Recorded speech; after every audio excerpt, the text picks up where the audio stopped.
আগের তুলনায় এবারে নির্বাচনের আয় খুবই নগণ্য। নির্বাচনে কোনো কাজ নেই। আমি 1996 সাল থেকে এই বিজনেসে আছি। 96 সাল যখন আমি এই নির্বাচনটা শুরু করি, মানে নির্বাচনের কাজকাম শুরু করি, তখন কিন্তু ইউনিয়ন পর্যায়ে ছিল, সমস্ত বাংলাদেশে একসাথে নির্বাচনগুলো হতো। তো অনেকগুলা নির্বাচন আমি আমার লাইফে দেখছি, কিন্তু এইবারের নির্বাচনটা সম্পূর্ণ ব্যতিক্রম। নির্বাচনে কোনো কাজ নেই। আপনি একটু ভালো করে দেখেন, আমাদের প্রত্যেকের ঘরে কিন্তু আপনি পোস্টার পাবেন। এই যে এখানে একটা পোস্টার ছিল, আগে এরকম পোস্টার আমার এখানে তো মনে করেন যে মারামারি কাটাকারি অবস্থা, পার্টি এসে রাগারাগি করতো। এখন আমরা করতেছি মাদ্রাসার পোস্টার, বিভিন্ন ইয়ের পোস্টার, কিন্তু নির্বাচনে কোনো পোস্টার নেই। সব মশার বিরুদ্ধে সুরক্ষা দিতে এলো বসুন্ধরা এক্সট্রিম অ্যারোসল। মশার বিরুদ্ধে এক্সট্রিম সুরক্ষা। নির্বাচনের সময় সবসময় ব্যস্ত থাকে, এটা বলতে হয় না।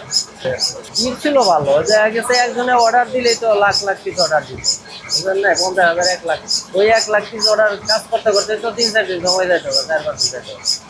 তখন এটা নিয়ে তো ব্যস্ত থাকতাম, তখন আবার দ্বিতীয় অর্ডারের চিন্তা ভাবনা করতাম। আগে আমরা যেরকম হরদমসে কাজ করতাম, এখন আসলে কোনো কাজই হচ্ছে না। শুধু হ্যান্ডবিলের কাজ হচ্ছে, পোস্টারের কাজ হচ্ছে না। হ্যাঁ, তাও তো সবাই না।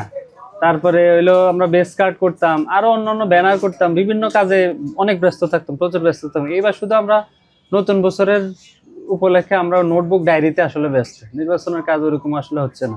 এখন পর্যন্ত শুধু এই হ্যান্ডবিলে করতেছি, আর মাঝে মাঝে কিছু বেস কার্ডের অর্ডার পড়ে, তাও খুব সীমিত। আগের তুলনায় এবারে নির্বাচনের আয় খুবই নগণ্য।